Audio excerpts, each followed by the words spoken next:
Your hairstyle is one way, and they tell you, my name is Vivek. Nice to meet you, Vivek. Then the next day you see them, obviously they're wearing different clothes. Maybe their hair's been done differently, and you have no idea who they are. Vivek would say, but I just met you yesterday. And if you said, but you've changed your clothes, your hair looks different. Anybody would feel insulted, like, you're only looking at my clothes and my hair? We understand that we keep changing clothes, we change styles of how we look. Even throughout our life, we age, we look different. So many different forms, so many different costumes, so many different relationships. Your mom to your kids, your kid to your mom, your best friend to your best friend, your boss to your employees, your employee to your boss. So many relationships. One person, one lifetime, 60 years, 90 years, 100 years, however long you live, one life. But so many relationships. So many forms, so many costumes, so many ways. Now think about God. Infinite. An infinite number of ways. So it's really important to remember and realize we are not worshiping different gods, which one to choose from. It's not that. Choose whatever particular reflection, manifestation, form of that one infinite divine that appeals most to you. And don't worry about it. Whatever it is that feels most right to you, it's all the same. It's not like saying, who should I choose for my baseball team? It's all one. We believe actually that there is nothing but God. So whatever you're worshiping, if you worship God in one of our more traditional ways, beautiful. If you worship God in the form of the tree, it's growing. Beautiful. However you worship, it's all God. So that's point one. Don't know who to choose. Just choose one. Anyone. Choose your grandmother. Choose a tree. Choose any manifestation. But the second point that this questioner has asked, I want to respond to it because he said that the master he's listening to says that there's one God. Help us reach the state of happiness. That's not God's job. God is not here to make us happy. God has given us everything. Has given us this extraordinary creation full of sunrises and sunsets, flowers, music, the sounds of birds, the smell of the roses, full of love, full of connection, full of togetherness. God has given us this human body with our ability to listen to the beautiful music, to listen to the prayers, to listen to the chants, to see the beautiful art, to see the sunrise, to feel that love. But God has also given us free will. And it's up to us to use that. The prayer is not, oh God, make me happy. The prayer is, oh God, make me wise and clear and free so that I can already be happy. It's not give me what I want so I can be happy. Okay, what I want is $1 billion, which God am I going to pray to? It's not that. Oh God, give me what I want to be happy. No.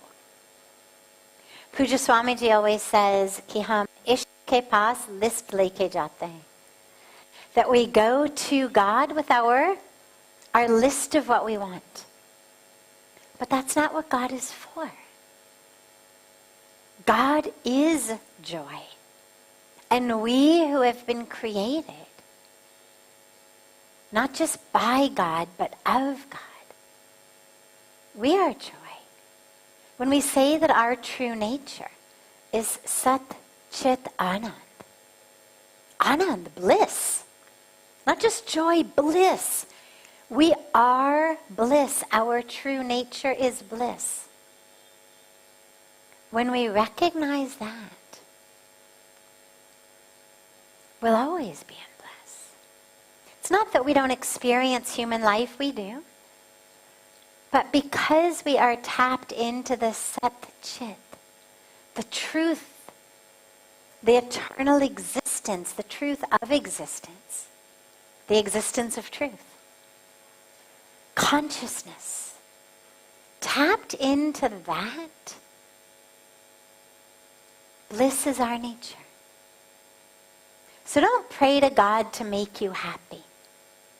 Pray to God for the wisdom, the humility, to free yourself of all of that which is blocking your vision and making you miserable, when not only have we been given everything we need for happiness, but we've actually been created as bliss itself.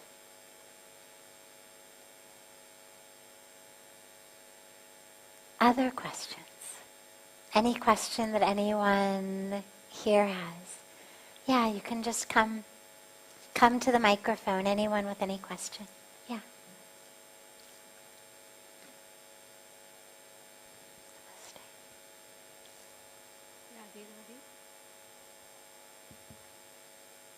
प्रणाम. Radhe Radhe.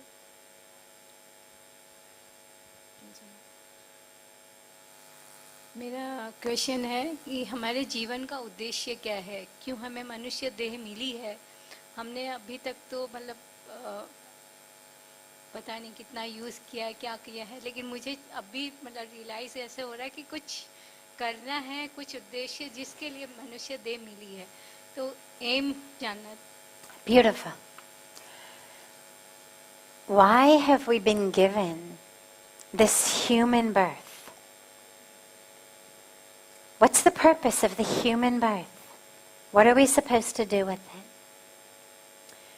Well, कहते हैं, it's said that only humans have the ability to experience self-realization, God realization, truth, moksha. That only as humans can we experience that. Other species actually in many cases act, you would say, much more human. Other species in so many ways are so much more compassionate and loving, caring.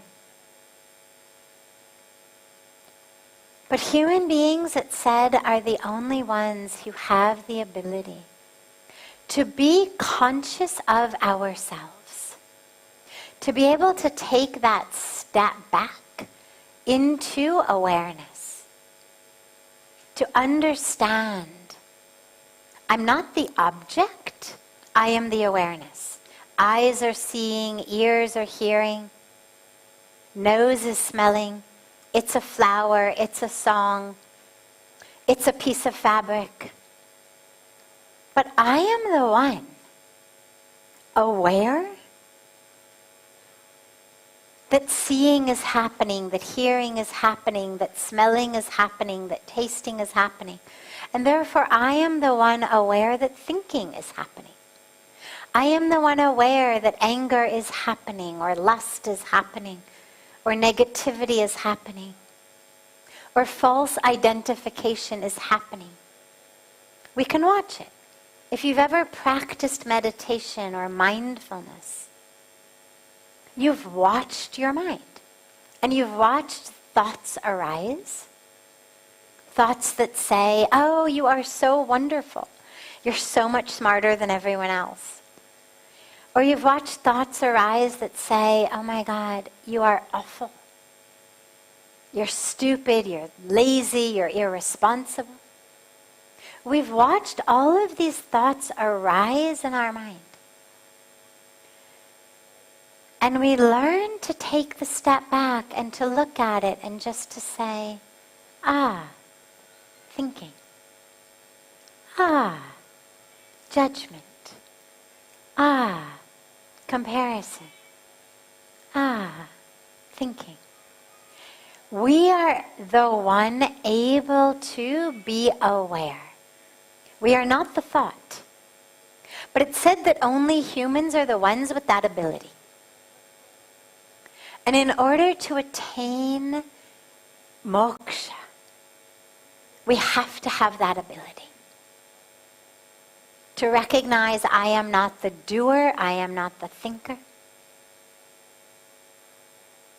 It's like when Bhagavan Krishna gives us the instruction.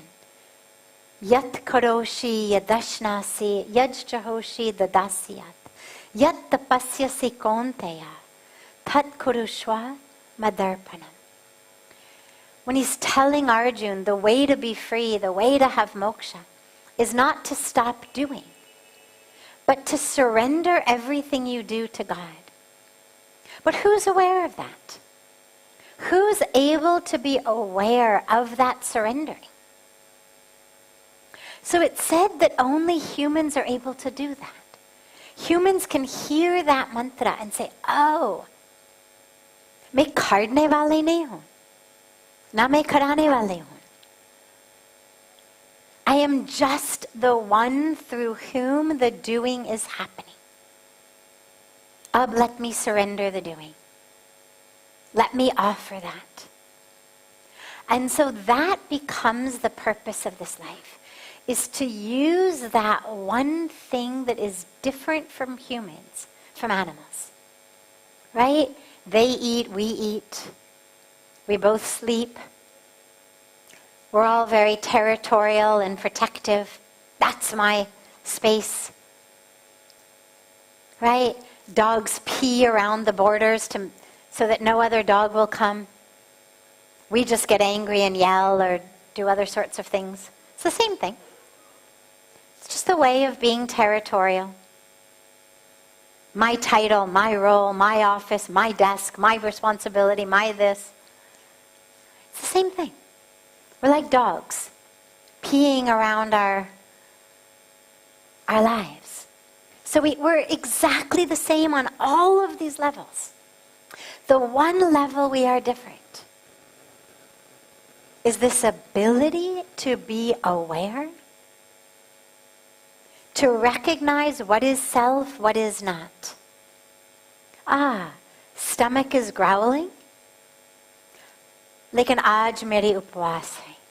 Today is my fast, I won't eat. No other animal fasts unless they are very sick. Animals will fast to cure themselves. Yet another way, they're actually smarter than we are. Right? We get sick, we sit in bed watching TV, eating potato chips.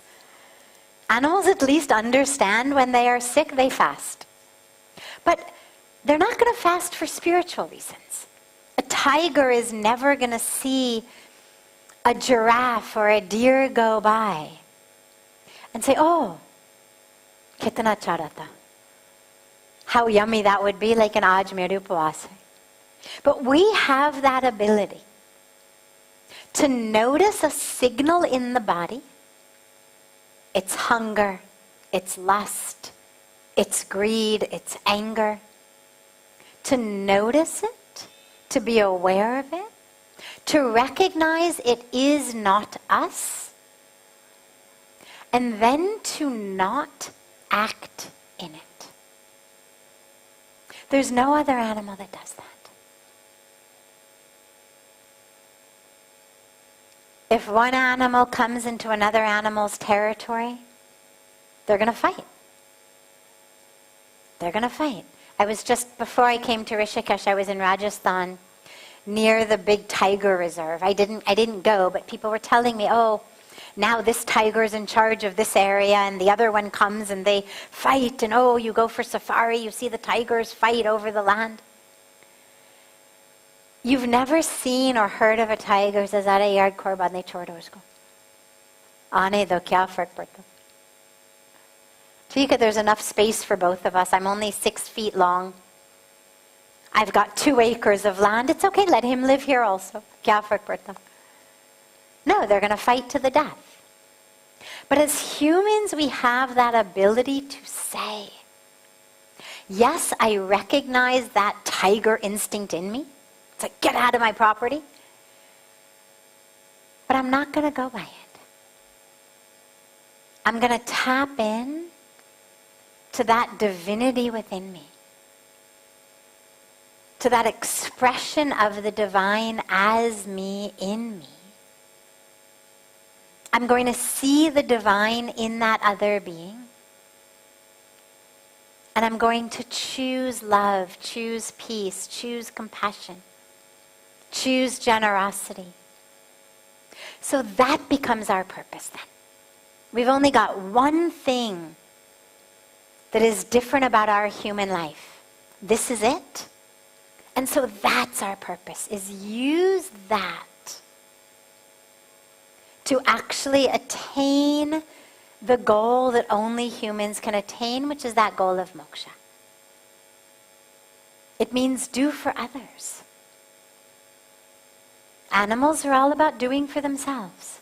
My food, my reproduction, my land, my territory, my alpha maleness. They're never going to say, "Chalo, I've been alpha male for 3 years, kisi aur ko turn de do." होते ही नहीं. We're able to recognize these aspects of our human package that evolved from the animals. We recognize that instinct. But even more deeply, we recognize the truth of who we are, which evolved not from the animals, but is God. Is the divine inside of us, as us. So we consciously choose that way of being. We serve more, we give more, we love more, we forgive more. We let go more, we surrender more. We use every minute of our lives more and more in that service. Beautiful question. Other questions?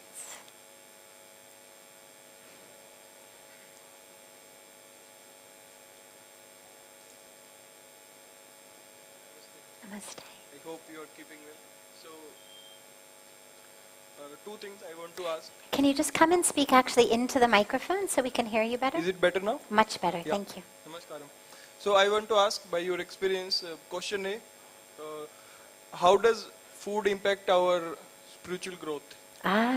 Question B, what are the methods by your experience to enhance, fast forward and deepen our spiritual experience? Beautiful.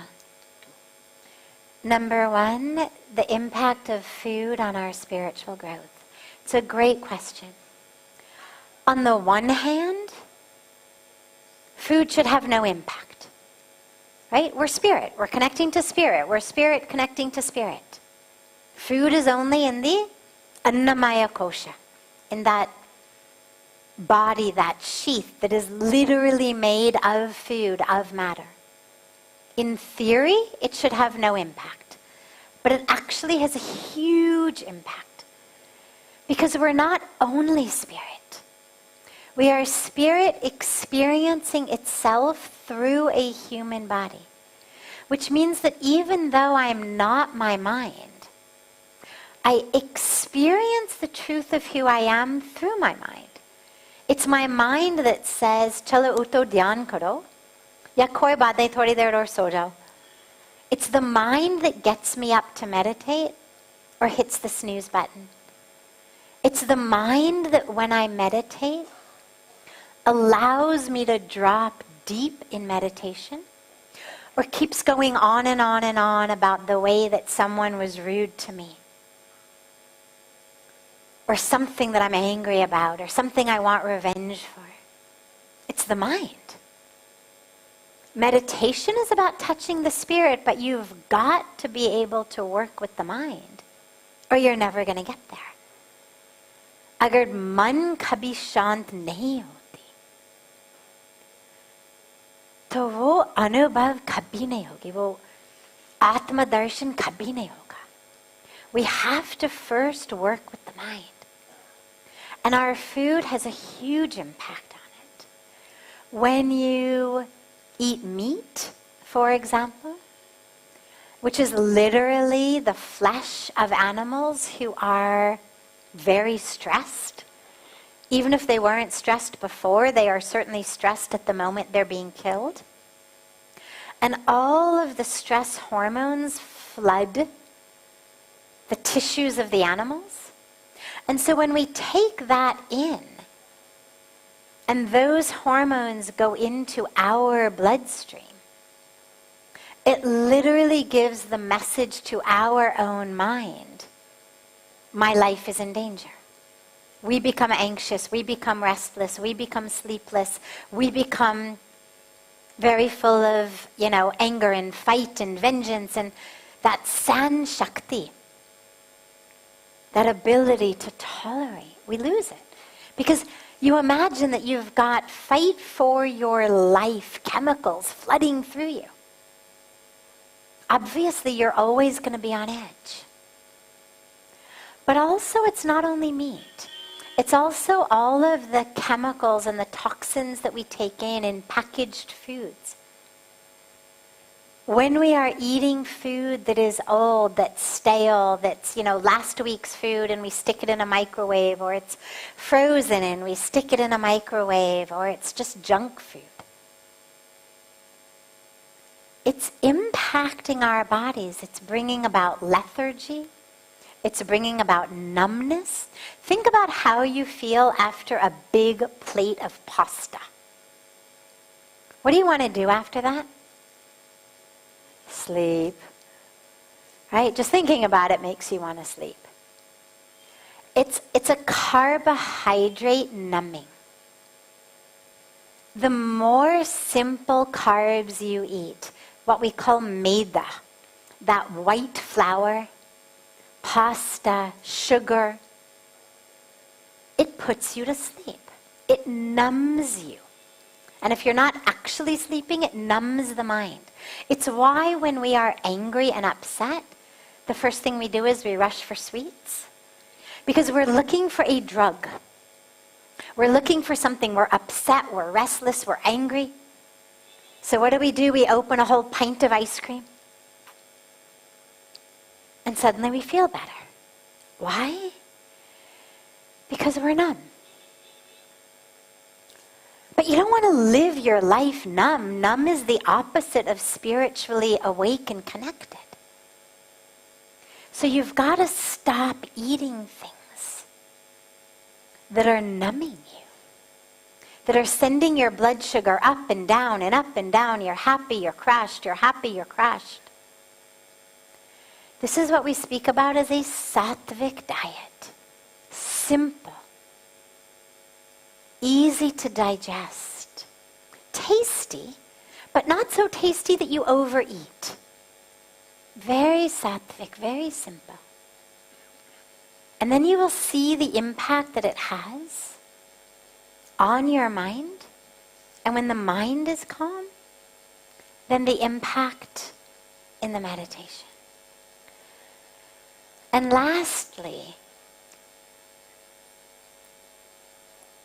the tips or techniques to expedite our spiritual practice. I think the three most important tips that I've seen in my life and in the lives of so many. Number one, service. Getting out of the all about meanness is probably the best spiritual practice you can do. Because most of our lives is all about me. Even when we feel like we're selfless and we're the ones who help others and do for others, that becomes our story. I'm the one who always helps others. I'm the one who always does for others. It's still all about us. That selfless service, that nishkam bhav, nishkam karma, that service absolutely with no attachment. Are you going to get love? Are you going to get appreciation? Are you going to get money? Are you going to get anything in return? To just serve. It's why every single ashram, whether it's a Hindu ashram, whether it's a Buddhist ashram, whether it's a Christian monastery, any religious tradition you look at that has very intensive spiritual practitioners living in a retreat center, in a monastery, in an ashram, what do? They work. They're sweeping floors, they're chopping vegetables, they're doing dishes. Maybe working in the community, doing the gardening. Why? Because it takes you out of thinking about yourself. So service, number one. Number two, gratitude. There's so much to be upset about. But if we can shift our focus to gratitude, we realize how much we have. And in shifting our focus to gratitude, it changes everything. Then our entire world vision goes from what I'm lacking to my cup that floweth over. Then we start to really live in an experience of abundance. Misery comes when we live in an experience of lack. I don't have enough. I don't have enough money. I don't have enough power. I don't have enough prestige. I don't have enough appreciation or popularity or whatever it is. Gratitude takes us out of scarcity and into abundance. So a gratitude practice, just wake up in the morning before you even get out of bed. Start listing all the things you're grateful for. At the end of the day, as you lie in bed before you go to sleep, just all the things you're grateful for from that day.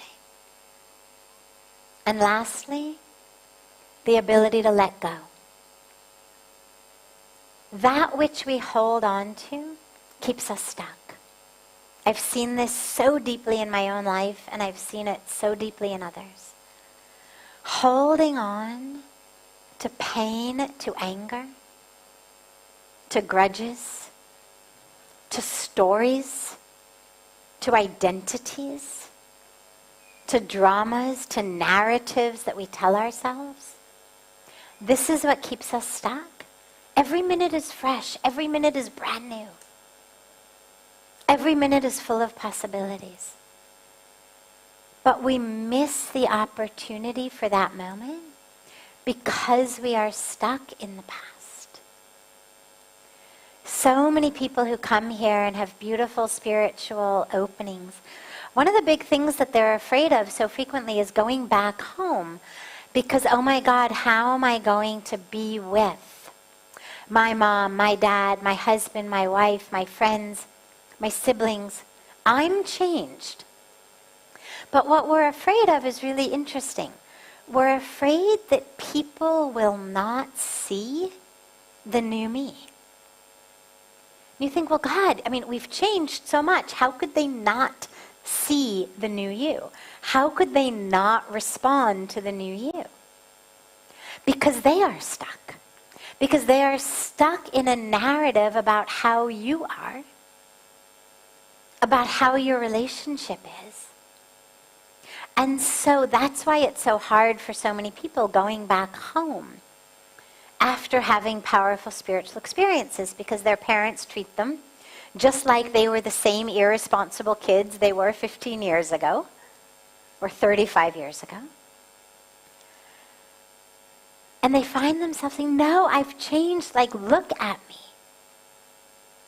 But the families have such a hard time doing that. And this is a core aspect of what happens. We hold on. We hold on to ways we've been injured.